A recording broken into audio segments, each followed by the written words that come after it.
semakin naik. Kalau saya pakai LIFO guys, nilai persediaan air saya berarti harga yang sudah expired, harga yang sudah lama, yang nggak update, ya kan? Karena dulu saya belinya Januari 2020 harganya. Nah, berarti nilai persediaan akhirnya akan pakai harga yang lama. Artinya kalau pakai harga yang lama berarti sebenarnya yang masih kecil atau besar? Benar, pintar, kecil ya. Oh, nilai persediaan akhirnya berarti kecil. Kalau nilai persediaan akhirnya kecil, maka nanti efeknya itu kalau nyebutnya dulu harga pokok penjualan. Kalau sekarang bukan harga pokok penjualan lagi nyebutnya, tapi beban pokok penjualan. Maka efeknya nanti ke beban pokok penjualan, persediaan akhirnya kecil, berarti mengakibatkan beban pokok penjualannya akan semakin tinggi. Lah kalau beban pokokmu tinggi, labamu jadi besar apa kecil? Kecil. Benar, harga pokok ya, beban pokok. Jadi misalnya saya bikin roti itu mengeluarkan biaya 5.000 misalnya, saya jual 15.000, berarti harga pokok di sini adalah yang 5.000. Harga jual 15.000. Nah, kalau harga pokoknya semakin tinggi, labanya jadi naik atau besar apa kecil? Ayo ulangi, fokus. Ayo Bapak Ibu, kakak bisa apa nih enaknya? Ya. Kalau beban pokoknya besar, maka laba saya jadi tambah besar atau tambah kecil? Kecil. Nah, kalau bebannya kecil, kita nggak mau, pajak nggak suka guys. Waduh, lah kok bebannya kecil nih nak, berarti pajaknya kan juga ikutan kecil ya? Nah, fiskal atau pajak menendang liputan diikuti oleh akuntansi. Oh iya, ini nggak menguntungkan ini, ya, karena dari segi biaya harganya ini juga udah nggak update harganya. Ditendanglah oleh akuntansi liputan. Nah, jadi seperti itu ya. Alasan pajak menendang, karena ini mengakibatkan labanya jadi kecil, bukan PPh-nya juga kecil nanti bukan pajaknya. Nah, kalau akuntansi berarti yang pertama karena menghasilkan nilai persediaannya terlalu rendah dan mengakibatkan beban pokoknya menjadi terlalu tinggi. Kalau beban pokoknya terlalu tinggi, laba saya juga akan lebih kecil atau terlalu kecil. Kalau bebannya kecil, pajaknya juga kecil. Nah, itu ya alasan LIFO dihapuskan. Nah, berarti sekarang yang kita pakai yang mana nih? Yang kita pakai di akuntansi adalah LIFO sama weighted average. Banyak juga, ada juga lower of cost or market. Jadi dari sekian banyaknya metode penilaian persediaan, kayak pakai FIFO, average, lokom, identifikasi khusus dan sebagainya. Dari sisi pajak, adik-adik semuanya, pajak itu cuma mengakui dua aja, FIFO sama average saja. Ya, kalau di akuntansi kan macamnya banyak. Kalau di fiskal cuma dua saja, FIFO sama average saja. Di luar itu, ya berarti nanti ada perbedaan. Kalau misalnya kayak di hubungan, ada perbedaan di antara kita, maka harus dilakukan yang namanya penyesuaian, atau kalau istilah akuntansinya namanya rekonsiliasi. Nah, sama kayak gitu. Itu nanti kita akan coba belajar juga. Oke, berarti ini kita pilih yang LIFO. Nah, sampai dari sini paham dari semuanya, Bapak Ibu semuanya? Ya, lumayan. Jamaah semuanya paham ya? Insya Allah. Pasti ya. Jawabannya bisa pasti. Any question? Silakan tanya. Any question? Tanya. Ladies and gentlemen, any question? Yang terhormat kepada jamaah sekalian yang ada di kelas 1 sampai 8, dimohon untuk bertanya bila ada yang tidak jelas. Terima kasih. Ada yang silakan. Aman? Oke. Nomor 6, yang mana yang nomor 6? Deposit in transit tahu ya? Setoran dalam perjalanan. Setoran dalam perjalanan. Ahmad, tolong kamu setorkan uang ke bank ya. Nah, di sini saya di perusahaan sudah nambah saldo saya. Catatan kas bank menurut perusahaan sudah bertambah. Mas, tolong ya kamu setor ke bank. Ternyata Ahmad masih mampir beli soto di rawon. Setelah saya konfirmasi ke bank, halo bang, saldo saya berapa lu? Masih sekian loh. Kok belum bertambah? Oh ternyata penyebabnya si Ahmad ini setor, masih di jalan. Nah itu namanya deposit in transit. Nah kebetulannya biar saldonya sama gimana? Berarti yang belum nambah saldonya yang mana? Bank atau perusahaan? Bank. Karena belum disetor Ahmad kan tadi ya? Nah, berarti deposit in transit itu menambah saldo kas di bank. Gampang ya? Menyenangkan ya? Kalau mau bisa, ya harus ngerti bahasa. Kayak ini loh. Peribahasa bahasa Inggris, Letik Trisno Jalaran Cinta itu bisa bukan kata biasa ya. Berarti sama kalau kita mau bisa akuntansi itu ya berarti harus biasakan. Nah kalau cari apel udah nggak cinta, nah ini yang itu ya. Cinta nggak? Jangan karena dijodohkan jadinya terpaksa nanti. Oke, nomor 7 ibu-ibu semuanya, bapak-bapak semuanya diperhatikan. Ini kita coba rekonsiliasi bank. Nanti dibuat coret-coretan di sebelah kiri kalian aja yang ada kotak di warna kosong. Ini coba ya.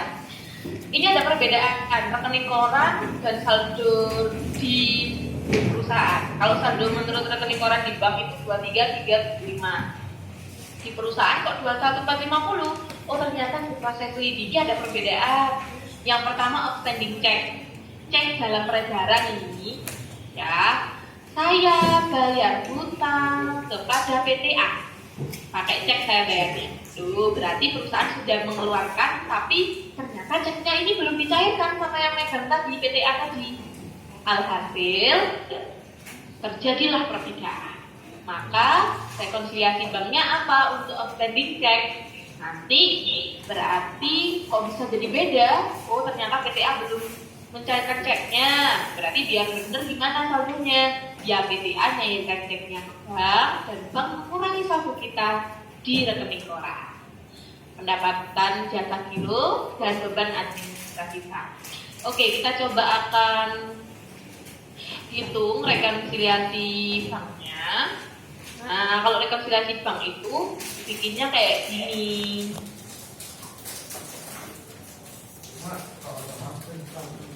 Oke, sebentar ya. Nah, kayak gini guys. Buat oret-oretan bentuk T gitu aja, BT, perusahaan, bank. Nah, kemudian ada tambah kurang, tambah kurang. Sekarang kita akan coba cari deposit apa tadi? Outstanding check ya. Outstanding check itu cek dalam peredaran. Oh, perusahaan sudah mengeluarkan cek, tapi oleh sang pemegang ceknya belum dicairkan ke bank. Berarti biar sama gimana? Mengurangi saldo kas yang ada di bank. Kemudian ada pendapatan jasa giro. Nah, kalau kalian langsung ya, itu bank itu nggak akan setiap motong itu konfirmasi dulu ke kalian. Halo mbak, saya potong deh. Ya admin, saya tambah bunga, nggak mungkin. Pasti langsung dipotong di rekening koran kita. Nah artinya bank sudah nyatet, tapi kita belum. Berarti kalau pendapatan kan nambah saldo kita ya. Berarti untuk pendapatan jasa giro menambah saldo kas di perusahaan, sedangkan untuk biaya administrasi bank menjadi pengurang saldo kas di perusahaan. Nah kalau di jumlah baru guys, balance sebesar 21.625. Berarti jawabannya adalah yang B. Silakan bisa dicatat dulu, dioret-oret begitu. Ini contoh sederhana dari rekonsiliasi bank, ya, bank reconciliation.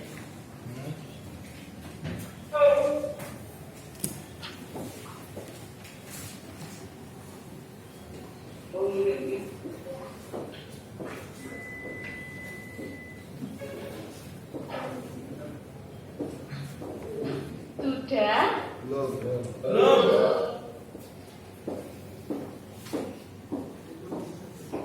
Nggak usah fokus ya.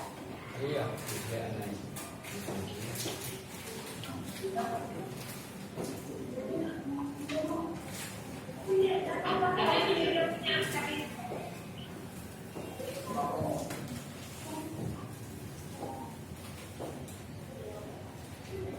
Sudah? Guys?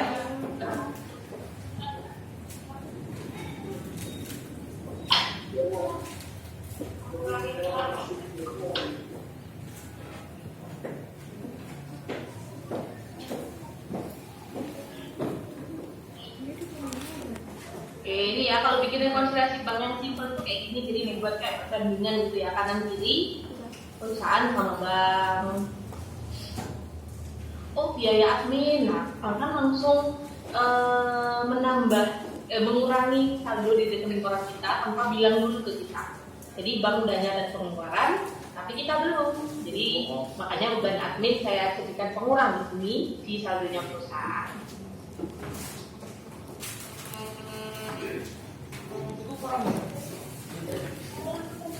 Oke, pun G, sudah. Oke, nah selanjutnya kita, oh ya,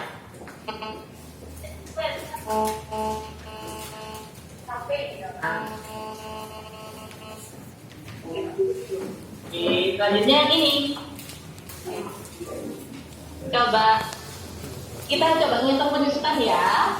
Metode penyusutan angka tetap yang kalian ketahui itu apa aja? Metode penyusutan angka tetap yang kalian ketahui itu apa aja? Metode garis lurus.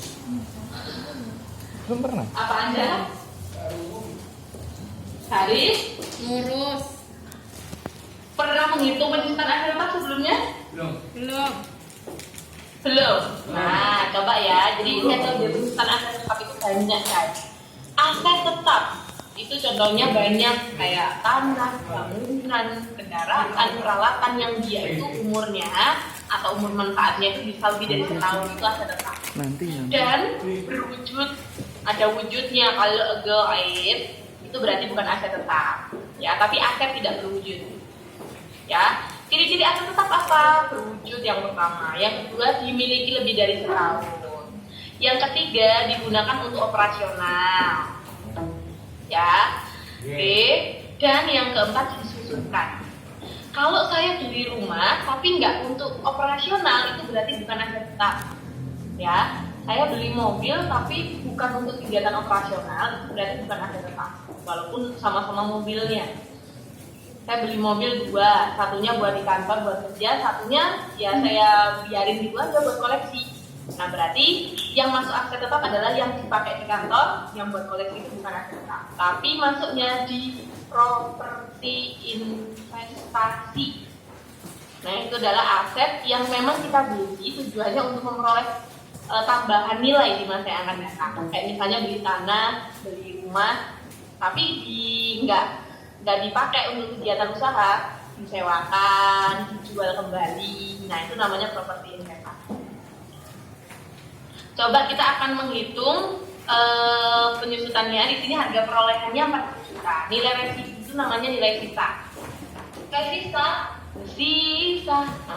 Nilai sisa. Jadi selama 8 tahun kalau udah digunakan itu nilainya diperkirakan 4 juta. Itu namanya nilai residu. Kenapa sih ini kok harus disusukan? Karena penyusutan itu apa? Penurunan nilai manfaat suatu aset.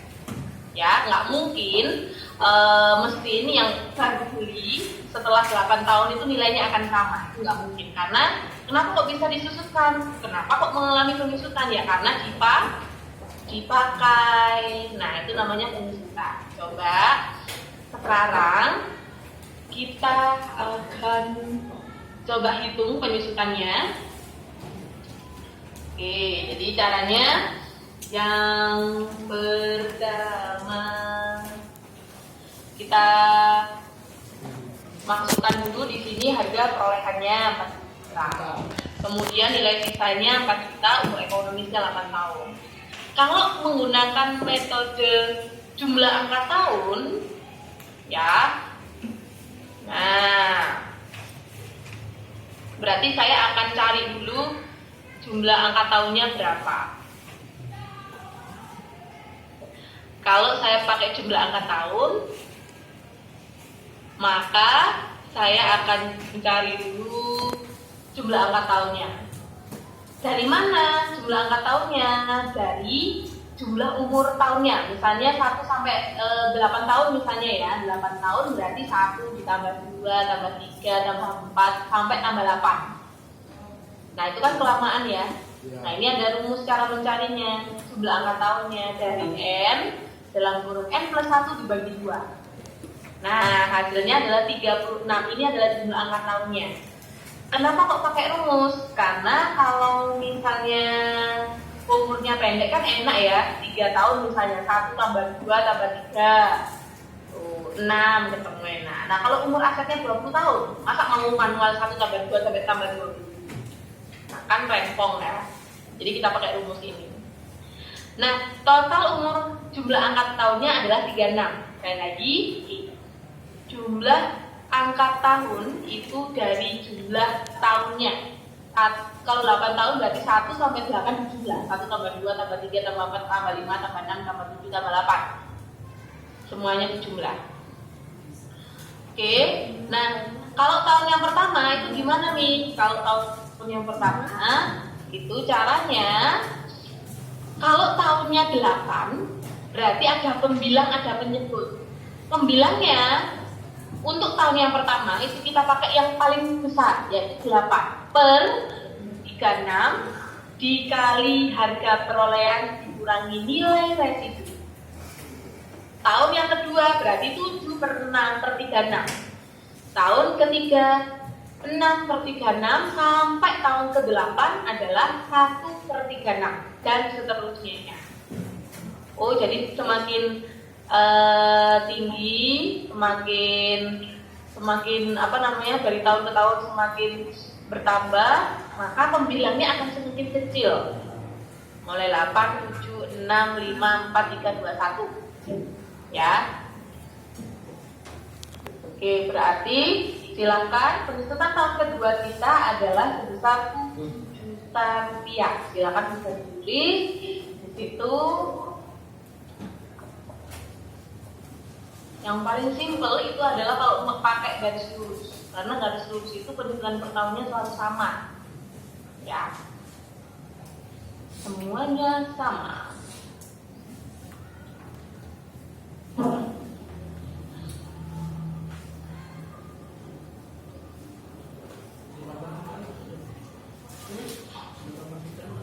Kalau sudah bilang ya. Ya.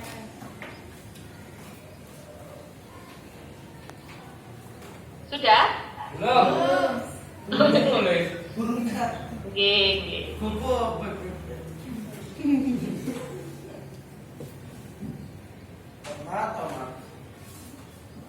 Di Banyuwangi tiap hari hujan?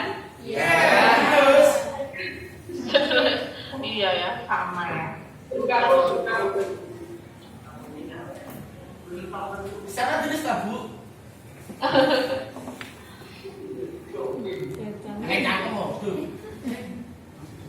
Suara saya nggak apa namanya, nggak putus-putuskan ya?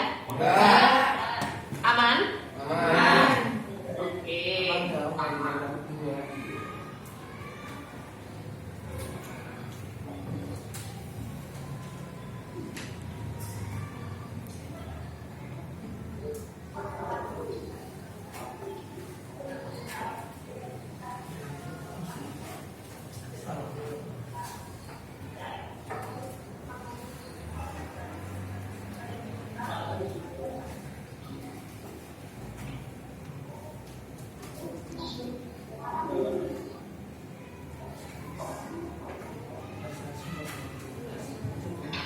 Sudah.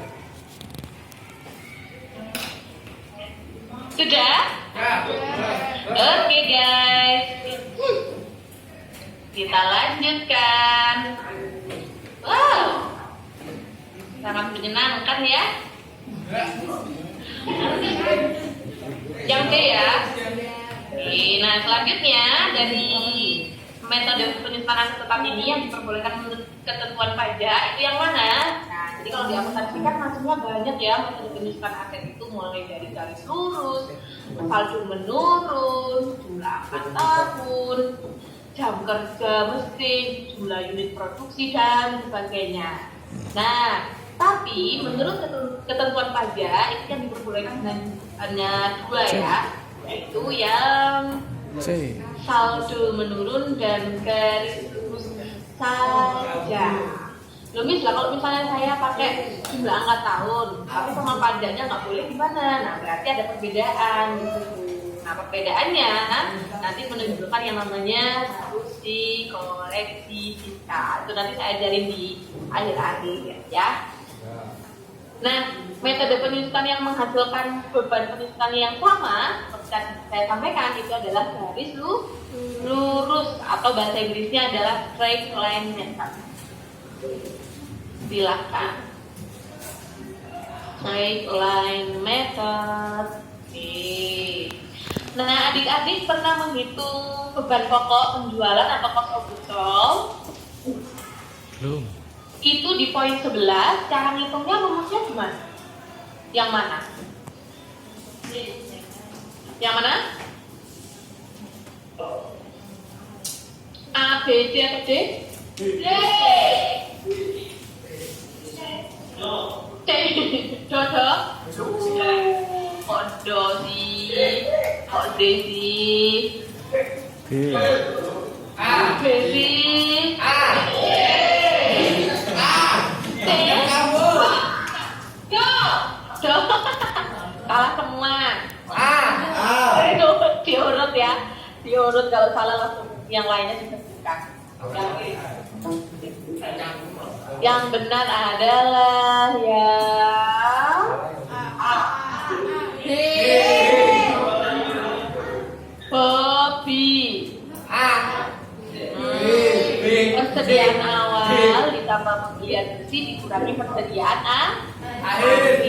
Nah, pokok penjualan ini nanti kalian ngitungnya ketika perusahaan, khususnya perusahaan dagang yang menggunakan sistem periodik, ya, sistem pencatatannya periodik nanti kalian akan diajarkan. Oke, nah berarti ini tadi yang konsumtor. Kalau mau mencari penjualan bersih, itu gimana? Nomor 12. Kalau penjualan bersih berarti dari penjualan, cang guys. Penjualan dikurangi potongan penjualan atau sales diskon dikurangi retur penjualan saja. Oke, hasilnya berapa? B. 23 sekian dikurangi 470. Yang mana? Gitu.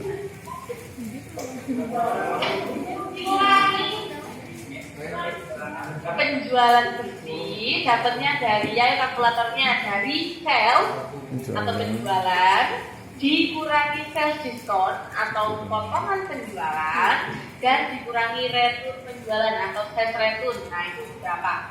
Yang mana? Dodo, benar. D.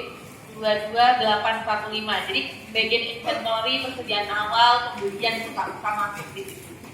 Ya itu bukan komponen dari penjualan. Penjualan sendiri dapatnya dari penjualan dikurangi retur, potongan.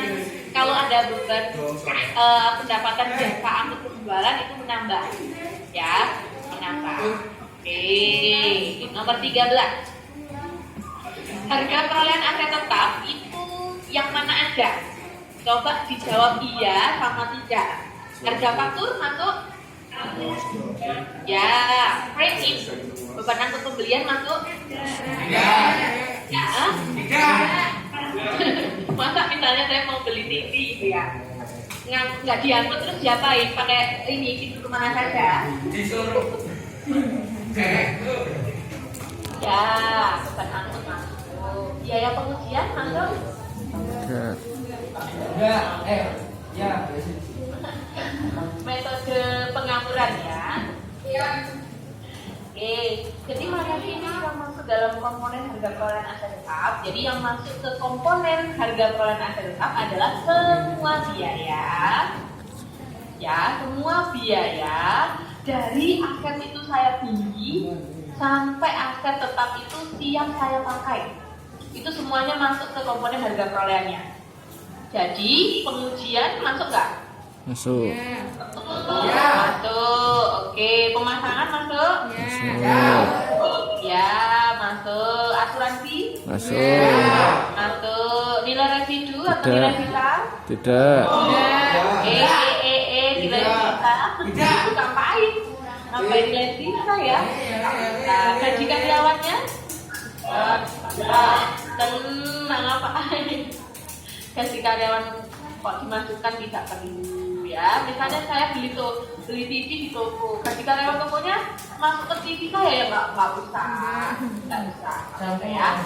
Jadi yang dimasukkan yang mana? Harga faktur ditambah dihitung ya pakai kalkulator, ditambah beban angkut, biaya pengujian, pemasangan, asuransi, pinter. Oke, yang B ya? Ya, cepet sih. 32 9 20 benar? Benar. Ya. Oke, 32 9 20. Berarti yang B. Ingat ya, semua biaya sampai aset mulai saya beli asetnya sampai aset siap saya gunakan. Ya, beli TV yang mulai dari harga pokok TV-nya, oh ada asuransi ditambah, oh biaya yang nganterin ditambah, oh biaya yang masangin install ditambah, biaya yang ngerakit ditambah, sampai TV itu siap pakai. Itu namanya bisa masuk ke dalam komponen harga perolehan aset tetap. Oke guys, 14. FIFO tadi apa singkatannya? Pinter. First in, first out. Pertama saya beli, pertama saya keluarkan. Ayo bayangin ya, bayangkan.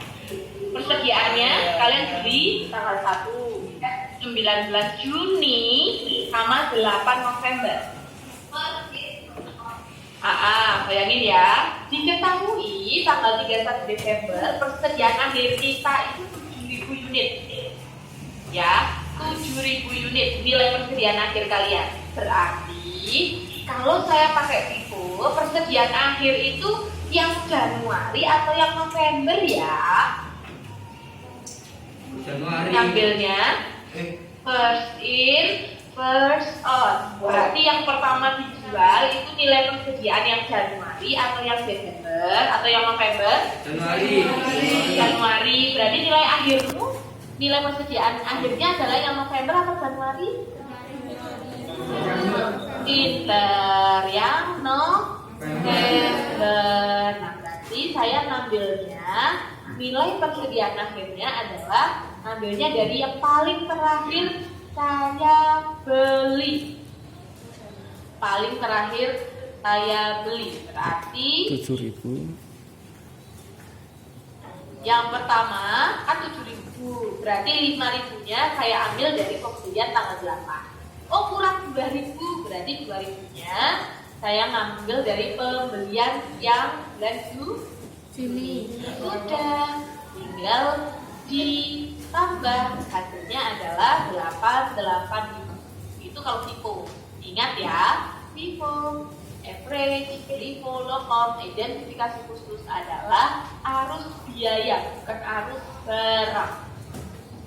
Yang kita pakai adalah biayanya, harganya.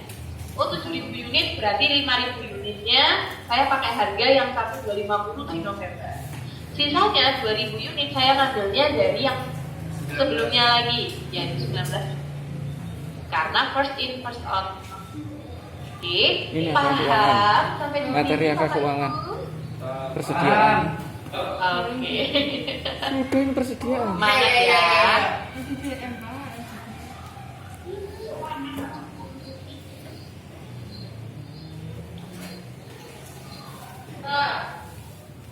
Sudah? Oke. Belum. Ijak dulu.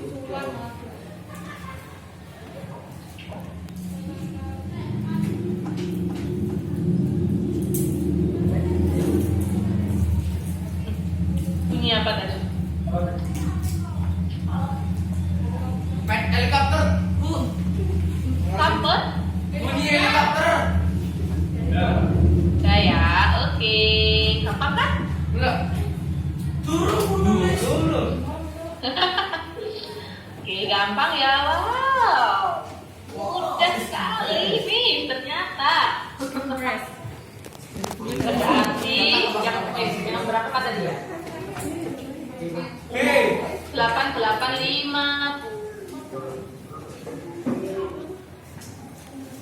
Oke, nah sekarang kalau misalnya saya jual kendaraan,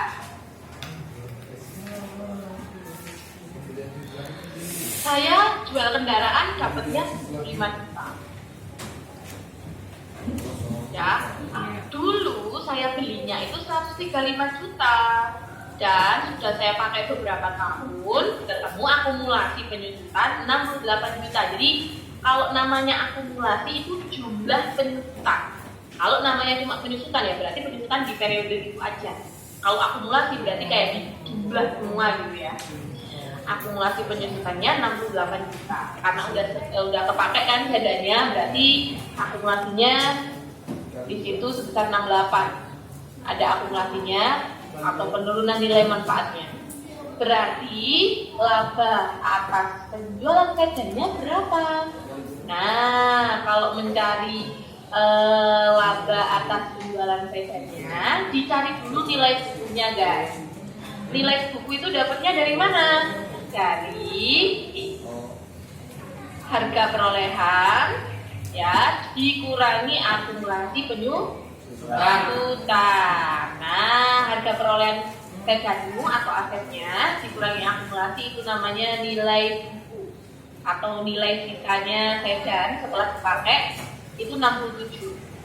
Nah, kamu jual, jadi sedan itu setelah dipakai beberapa tahun punya nilai sisanya itu 67 juta. Ternyata kamu jualnya 75, berarti laba kamu rugi ya? Rugi.